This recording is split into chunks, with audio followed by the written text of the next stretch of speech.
My black mama, I love you. My black mama, look at you. You are so pretty with your cute, cute face and your whiskey, whiskey whiskers.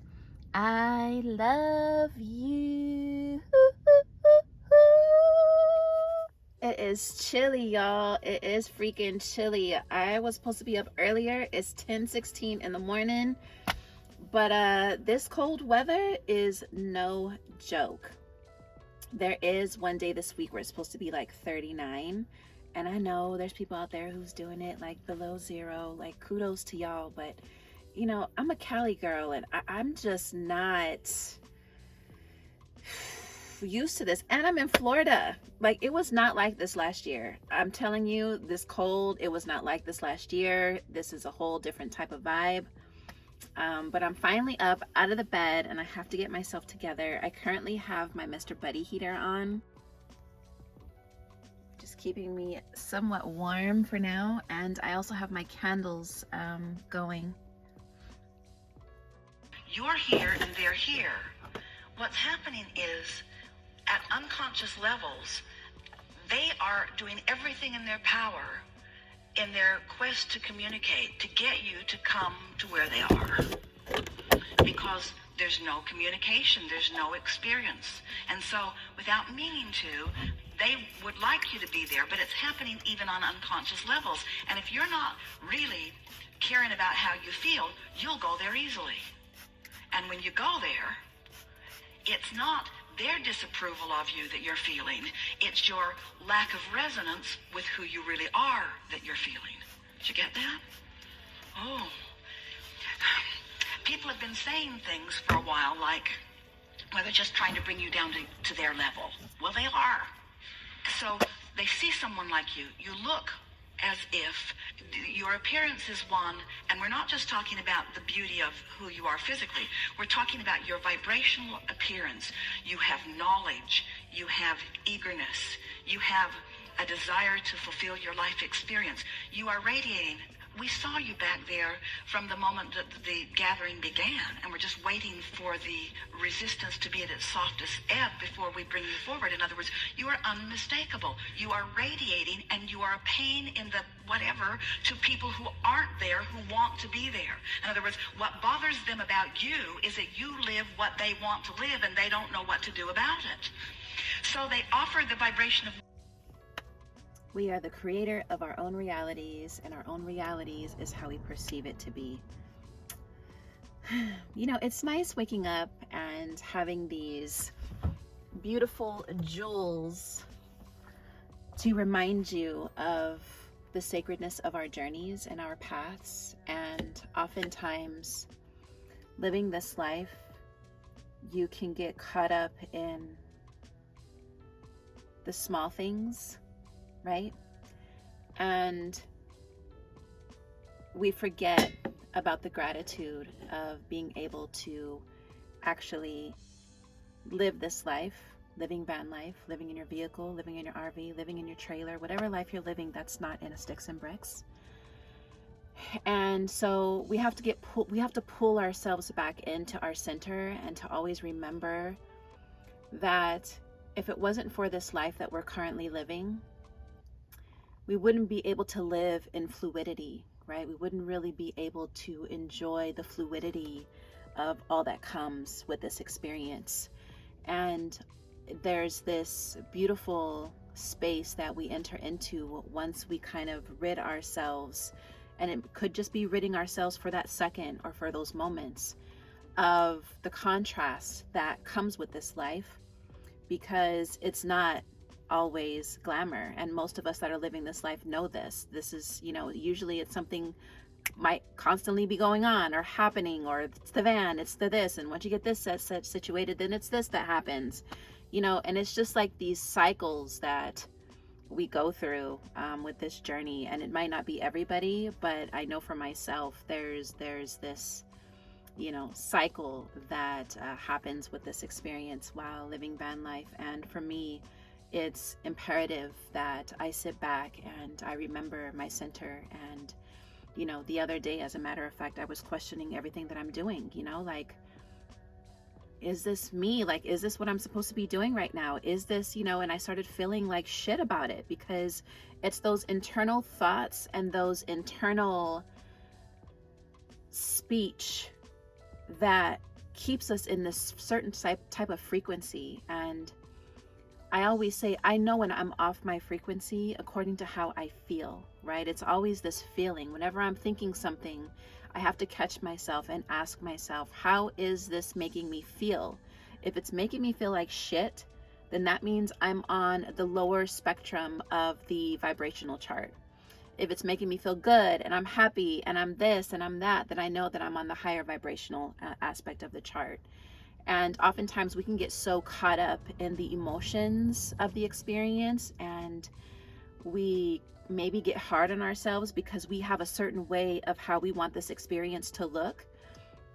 But then we have to remember, even though no matter what experience, no matter what environment, no matter what reality we choose for ourselves, divine timing always has the forefront of what we choose as far as our experience. Divine timing is still going to always be the forefront, no matter what life we choose, or no matter who we choose to be with, no matter how we choose to look. There is nothing in our lives that we can physically change that is going to change divine timing. And how I want to see myself, like I have a timeline of how I want to have my app done, my romance app, when I want to have my trucking trucking business up and running. Like, I have these time frames within my mind, and oftentimes if I don't reach that, like I'm one of those people, like if I don't reach it, I feel like a failure, and but that's a false narrative that I'm speaking to myself. That is not the narrative that I want to continue to be in, because as long as I'm making the steps, and as long as I'm in the steps, and as long as my footprints are in the steps, then the timing of it all is not up to me. It's not up to me. I don't have control over time. I have control over my actions through time, but I don't have control over time. Like, we all get the 24 hours to do what we want to do with our lives. And so we have the choices to be able to choose what we do. I'm sorry, y'all, there's this van, and it's trying to fit its fat ass here in this little parking area, and it's just not going to work. So I just wanted to make sure, because there have been times where people will try to park and then they'll hit the front of my bumper, and it pisses me off, because people are just so nonchalant about it, and then they just like walk away. I literally will honk my horn and get out and be like, hey, listen, I understand that you're trying to fit here, but if you hit somebody's vehicle, obviously you don't fit. Anyway, so I was just making sure, but they found a parking up there. Anywho, so yeah. So we are the action aspect of the time, right? Through time, but we don't have the power over time. And with me being one of those cookie cutter type of person with my life, like, living this life has just really taught me to, just be in the flow of it all, and know that when you're working from your heart space through anything, and you're living through integrity, and you have the best intentions for whatever it is that you're putting out there, then everything else will begin to align itself the way that it's supposed to come through. With me, and I'm constantly aware of my vibrational relationship to who I really am and what I really want, and I guide every thought I can to mesh with the wholeness that I am. I've become a deliberate thinker. I no longer create by default. I think on purpose, I speak on purpose, I act on purpose, and I don't do any of it unless I'm in the vortex. What do you mean? What's a vortex? What do you mean? What is a vortex? A vortex is a vibrational state of being that is the precursor of all positive motion forward, of all that is. It's like encapsulated, condensed, straight up source. It's pure positive energy. It's the holding tank. It's the anchor. It's the touchstone. It's the place where all dreams and wishes and hopes are held until we find vibrational alignment with them. It's the eternal pool of well-being. All right, I am dressed, ready to go. I actually need to put my boots on. It's freaking, I'm not going to say it again. I'm not going to say it again. I'm not going to say the C word, because we get it. We get it, girl. It is, and it's going to be, and, you know, just deal with the shit. Our vortex, staying within our vortex is super important, right? Staying within our vortexes. Our vortex is this invisible field that collects all of the things that we desire for ourselves, that we keep speaking out into the universe. And our vortexes are filled with information and insights and pictures and images and thoughts and, you know, our heart's desires. And I always say this is not about having to continue to speak on what it is that we want. It has a lot to do of what we feel we are worthy of. And I think that's the magic of it all, right? Because we can talk about things all day long, but if there's no openness of the heart and there's no trusting that we are worthy of the things that we've placed in our vortex, then we end up getting into a space of wondering why things aren't coming into our ciphers the way that we desire them to, you know. And not to say that they're always going to come in the way that we desire them to anyway, but there's always this, as Abraham says, filling in the grid, right? Before something can truly be revealed in your life and be held tangible, you have to fill in the grid, and the grid needs to be filled in first. Meaning, I can sit here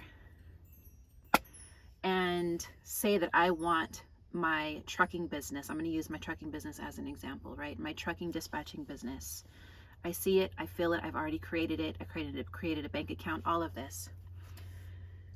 Now, filling in the grid of that part of what I've already created on my end, my part, you still have to play your part.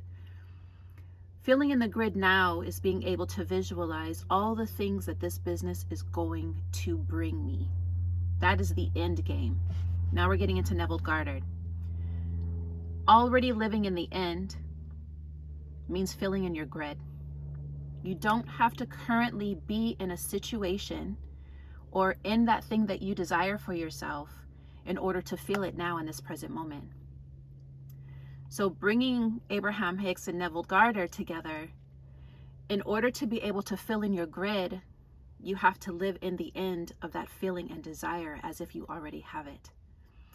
And when you're able to combine both of these together, you have to patiently await for things to begin to fill in and fill in. This is where the phone calls start coming in. People that you talk to, people reach out. Like on one of my videos, did I post that yet? One of my videos where a guy was like, hey, you know, I have a business, I have a trucking business, and you know, or I think he was in the process of getting a truck, and if I do, I notice you're getting into your dispatching business, I'll reach out once everything. That is filling in the grid, right?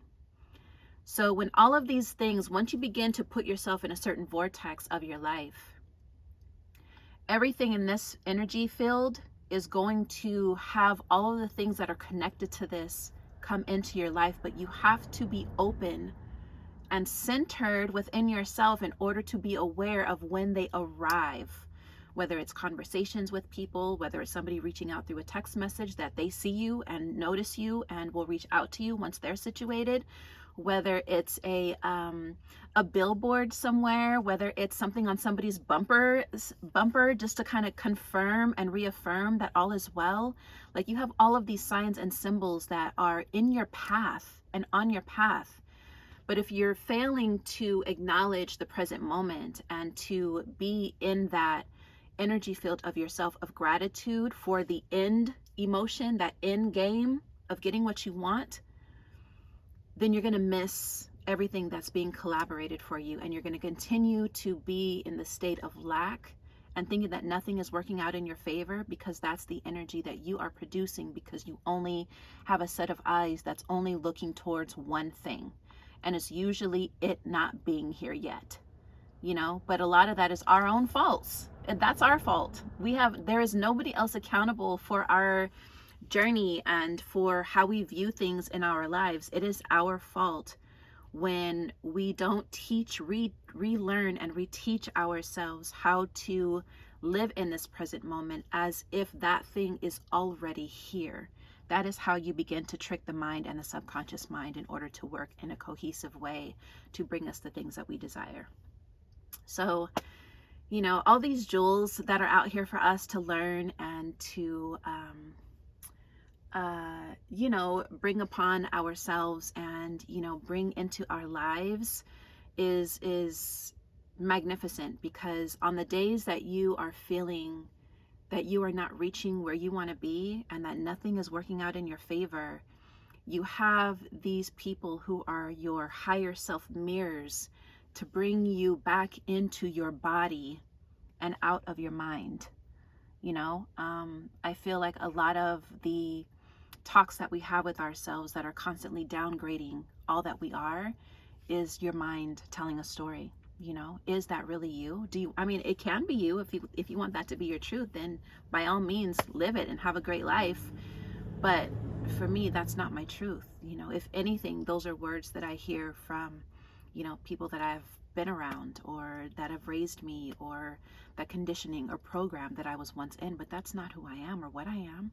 You know, and it's up to me now to begin to tell a different narrative. So just always remember Abraham Hicks aspect of it, filling in the grid.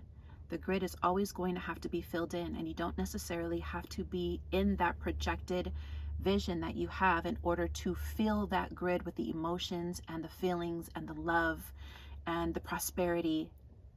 Now you have that now to be able to fill in that grid and do that, and to be patient until it finally has its gestation period of being okay. The seed was planted, you watered it with good food, you put it in some beautiful soil, and you breathed the breath of life into it with your magical words. And so now the grid has been filled, and by you living in the end, which is Neville Goddard's jewel, and being able to living in the end as if this situation has already happened. It's already happened. This is where you have to manipulate yourself. You think you out here and people manipulating you, stop focusing on what people are doing. Manipulate yourself and manipulate your own mind. This is going to be the video, the title of the video. You have to manipulate your own mind in order to make it believe and know that we are living a different reality. And you have to be in it. Repetition is the mother of learning. The more that you repeat, the more that you repeat, the more that you see it, the more that you write it down, the more that you see. Fuck writing down what you don't want in your life. You already know what that is. All right? Stop doing that, because you're reaffirming it. For now on, let's move forward and only focus on the things that we desire for ourselves. And let that fervent desire of what you want and desire for yourself burn down all of the other things that all of these other people are saying that you have to write down and look at and, you know, make it a priority to sit with what you don't want. Stop sitting with that bitch. All right, we know this. We've been sitting with it. We've been sitting with it. We're not focusing on that anymore. We're not sitting at a table with what we don't want. All right, we're sitting at a table with what we do want. The glory of being able to be a creator or a creatress. That's what we're sitting at a table with now. All right. And just allow your creativity and your visions and your heart and your passion. Let go of all of the other shit that doesn't deserve it, because you know why? You're in a different frequency now. You're in the I am frequency. And when you're in the I am frequency, everything else that you used to focus on can't even exist anymore, just because of the powerful I am energy that comes with it. That's your job. That's our only purpose. That is our job, and our purpose is to only be in our I am frequencies, and the rest has no seat at the table. it has to eliminate itself. That is law. All right. So I just wanted to do an encouragement. As I'm looking at you, I'm looking at me in this reflection. So yes, let's be great today. Peace. Don't forget to like, subscribe.